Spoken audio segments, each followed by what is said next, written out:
बिस्मिल्लाहिर्रहमानिर्रहीम, अस्सलाम वालेकुम। लाइव विद लुकमान शाह के साथ आपकी खिदमत में हाज़िर हैं। नहीं है मेरे साथ सीनियर तज्ज़ियाकार एडिटर तज़ीन अख्तर साहब बैठे हैं, लेकिन मेरे मुंह में मेरे ज़बान कोई ऐसा सवाल कर नहीं सकती, क्योंकि महंगाई का जो बम पाकिस्तानी अवाम पे नाकाम डार में इसहाक डार साहब ने गिराया है, तो उस हवाले से मैं तज़ीन अख्तर साहब से पूछूंगा। ये मिनी बजट जो आप पेश किया इन्होंने, तो अवाम के साथ ये आखिर मज़ीद क्या करने जा रहे हैं सर, ये बता दें।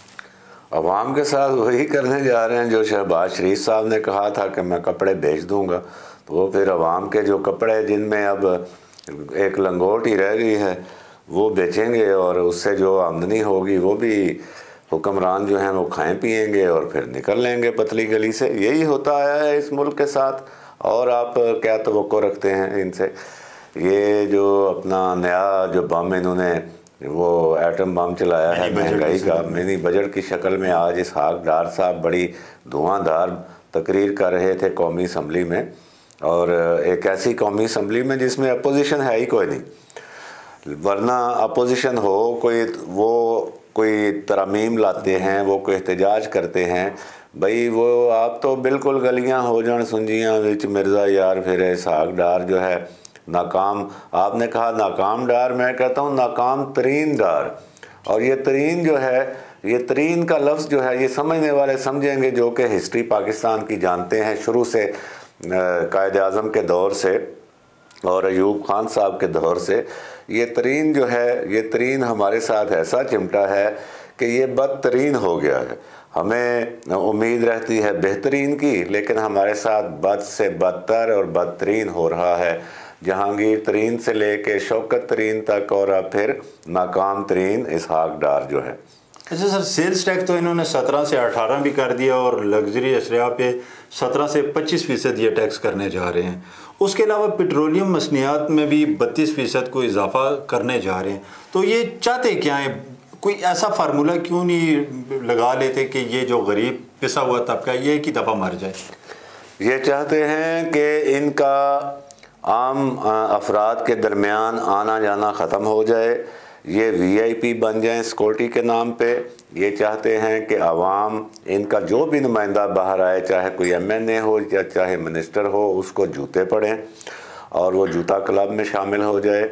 और अभी महंगाई की जो मौजूदा शरह है मेरे भाई, आप देखें कि इवन अपर मिडिल क्लास भी जो है उसकी भी बस हो गई है, और डॉलर 300 को छू रहा है। और एक अपर मिडिल क्लास घराना जो है वो अपनी बच्ची की शादी नहीं कर सकता क्योंकि जेवर नहीं बन सकता। इसके अलावा बहुत सारी चीज़ें महंगी हैं। आप कुकिंग ऑयल देखिए, कुकिंग ऑयल भी महंगा कर रहे हैं ना। पहले ही वो 500 रुपये से कम पे मिलता नहीं है, और वो भी 900 मिलीलीटर होता है कुकिंग ऑयल। सर बच्चों की टॉफियाँ, जो बिस्किट हैं, जो डब्बा पैक अशिया हैं, सबकी कीमत बेवकूफ़ बढ़ रही है। GST जो है वो 17 से 18% कर दिया है, और जो इलेक्ट्रॉनिक्स हैं और जिनको ये कहते हैं लग्जरीज, उसको वो 25% तक लेके जा रहे हैं। और जो पेट्रोल की आपने बात की, पहले ही 250 का लीटर मिल रहा है, और मज़ीद 32% का मतलब तो ये बनता है, मैं हिसाब सीधा सीधा लगा लें, 32 रुपये 100 64, और फिर 50 के ऊपर 16 लगाएं तो 64 और 16 ये बन गए अपना, कितने बन गए? 80 बन गए, 70 और 80, यानी 80 रुपये। इसका मतलब है कि पेट्रोल अब होगा 330 रुपये लीटर, वहाँ तक जाएंगे। ठीक है। तो अब आप अंदाज़ा करें कि अच्छा, मैं अभी ये परसों बैठा जे PWD से मैं वैगन पे बैठा, और मैं उतरा आके डबल रोड पे, तो उसने 100 रुपया मुझसे लिया किराया। अब आप अंदाज़ा करें, ये पिंडी शहर की ये बात है। और मौसूफ असम्बली में आज तकरीर करके सादगी का दर्स दे रहे हैं, और सादगी का दर्स भी वो वज़ीर ख़जाना दे रहे हैं कि जिनकी अपनी काबीना 100 तक पहुंचने वाली है। नहीं, 100 से ऊपर है। आप इसमें federal ministers, state ministers, SAPMs, पार्लिमानी सेक्रेटरी तो हमने शामिल ही नहीं किया, स्पेशल असिस्टेंट जो हैं और एडवाइज़र। पार्लिमानी सेक्रेटरी डालेंगे तो वो 200 पे पहुंचेगी। मैं आपको बता रहा हूँ, federal minister, state minister, special assistant और एडवाइज़र, क्योंकि उनका भी दर्जा जो है वो मिनिस्टर के बराबर है। तो इन चारों कैटेगरीज को आप मिलाएं तो ये 125 से ऊपर जा रहा है। और इनकी कोई इनके पास वो नहीं है कि हम अपना कोई कारोबार चलाएं, मुल्क में कोई फ़रोग दें, तरक्याती पॉलिसियाँ दें, जो बिजनेसेस बंद हैं उनको वो चालू करें, कोई अपनी एक्सपोर्ट बढ़ाएं, सबसे बड़ी जो चीज़ है। और आ जाके इनके पास क्या है, सिर्फ इजी मनी लें। इजी मनी क्या है? पेट्रोल महंगा कर दो, कुकिंग ऑयल महंगा कर दो, बिजली महंगी कर दो। बिजली और गैस का तो तूफान आना है सर।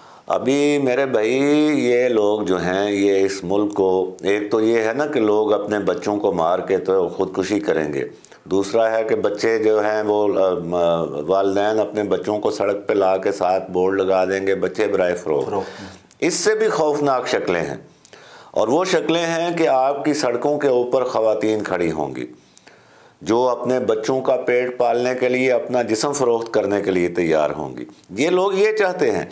ये लोग जो हैं इनकी आखिरत इतनी ख़राब है, क्योंकि जो भी बाप या माँ अपने बच्चे को कत्ल करके ख़ुदकुशी करेगी उसका खून इनके सर है।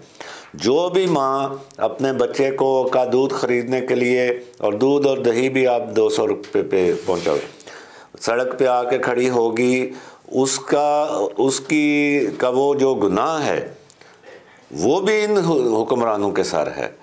और ये इसहाक डार को लाए थे बड़े जोश में, जी वो आएगा, और वो जो ये टीसी ग्रुप है ना जो जर्नलिस्टों का, वो खबरें लगाना शुरू हो गया। उधर से इसहाक डार की फ़्लाइट उड़ी, इधर से डॉलर की परवाज़ नीचे आ गई। ठीक है, वो जो नीचे आई है वो आप मुलाजा कर लें।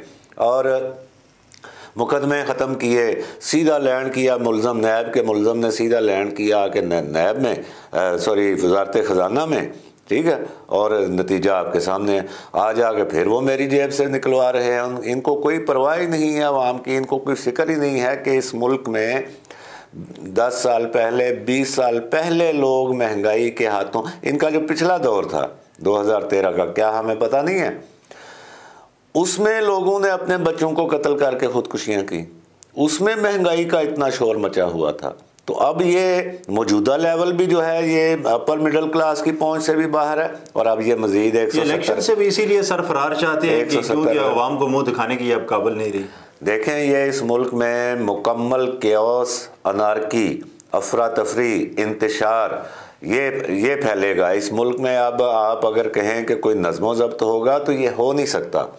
ये जिस तरह इन्होंने 2 वक्त की रोटी को मुश्किल बना दिया है, लोग रोटी के लिए, जैसे जिस वक्त वो सोवियत यूनियन ज़वाल पजीर हुआ था ना, तो यहाँ पे आपने देखा बहुत से मुहाजिर यहाँ पे आ गए, और उनमें सोवियत ख़वातीन भी थीं, और फिर आपने देखा सुना भी कि वो एक एक रोटी के लिए अपने आप को बेच रही हैं, एक एक डबल रोटी के लिए सोवियत यूनियन में, रूस में वो अपने आप को बेचती रहीं। वही पोजीशन ये यहाँ पे ला रहे हैं। इनको कोई परवाह नहीं है भाई, हम इतना बड़ा हुकूमती सेटअप है हमारा, हम खुद कुछ करें। ये या तो कर्जे लेने जाते हैं या आवाम की जेब में डाका डालते हैं, और इनके पास काम ही कोई नहीं है सर। और तो खुद ये वापस बाहर चले जाएंगे, इनका बिजनेस तो वहाँ सेट है। इनको अगर ब्लैक लिस्ट में इनका नाम डाल दिया जाए तो शायद ये कुछ काम कर लें पाकिस्तान में। ब्लैक लिस्टों में कितने नाम डाले, वो सारा टोपी ड्रामा होता है। इमरान खान ने कितना हिसाब का ड्रामा रचाया, सब टोपी ड्रामा था, हम शुरू से लिखते रहे हैं। मुशर्रफ ने कितना टोपी ड्रामा रचाया नवाज शरीफ के हिसाब का। क्या हुआ, नवाज शरीफ 2008 में जीते जागते मुशर्रफ की मौजूदगी में, प्रेसिडेंट मुशर्रफ की मौजूदगी में नवाज शरीफ भी आया और बेनज़ीर भी आई। इसी तरह इमरान खान का ड्रामा 3.5 साल का आपके साथ। अब वो कहता है जी सुपर किंग बाजवा था। ठीक है भाई, तू क्या लेने बैठा हुआ था, आप क्या कर रहे थे, तू फिर घर जा। ठीक है, मजाक बनाया हुआ है इन हुक्मरानों ने, और दोबारा हुक्मरान बना दिया जाए तो फिर सुपर किंग कोई और होगा, और ये मजलूम बन के फिर 4 साल मजलूम बन के भाई वो उसका कसूर है, उसका कसूर। भाई तू सीट छोड़, फिर यहाँ पे चलिए। इन्होंने एक दूसरे पे डाल के निकल जाना है साहब ने। बाजवा साहब निकल गए, वो अजनबी की ज़िंदगी गुमनामी की ज़िंदगी गुजारने दुबई में, और इन्होंने निकल जाना है दुबई में भी इनके प्लाजे हैं, उन्होंने लंदन निकल जाना है। ठीक है, यहाँ पे हमने रह जाना है, हमारे बच्चों ने रह जाना है, मुंह देखना है। अब हम किसको पकड़ें भाई, कौन जिम्मेदार है? तो ये लोग जो हैं इस मुल्क को एक ऐसी जगह पे लेके जा रहे हैं जहाँ से वापसी नामुमकिन हो जाएगी। चलिए, शुक्रिया सर। इसहाक डार साहब की नाकामी के अगर हम जितने भी तस्करे करें, मेरा ख्याल है 10 रोज़ मुसलसल प्रोग्राम और इन्होंने, लोग पहले ही परेशान थे। ठीक है, लोगों ने शेव करना छोड़ दिया था, अब शेव का सामान इन्होंने और भी महंगा कर दिया। शेव के साथ साथ खवातीन का मेकअप महंगा हो गया, ये भी एक जुल्म। अब इधर आपको लोग मिलेंगे जो कि परेशान हाल और शेवें बड़ी हुई, ठीक है। फिर खवातीन का मेकअप का सामान महंगा कर दिया, ठीक है। अब खवातीन जो हैं वो अगर सुर्खी पाउडर भी नहीं लगाएंगी तो फिर तो मसाइल पैदा हो जाएंगे ना। फिर क्योंकि उनकी असल शक्ल सूरत जो है वो सामने आ जाएगी, तो उससे उनके लिए भी मसाइल पैदा होंगे, उनके जो खामंद हैं उनके लिए भी मसाइल पैदा होंगे।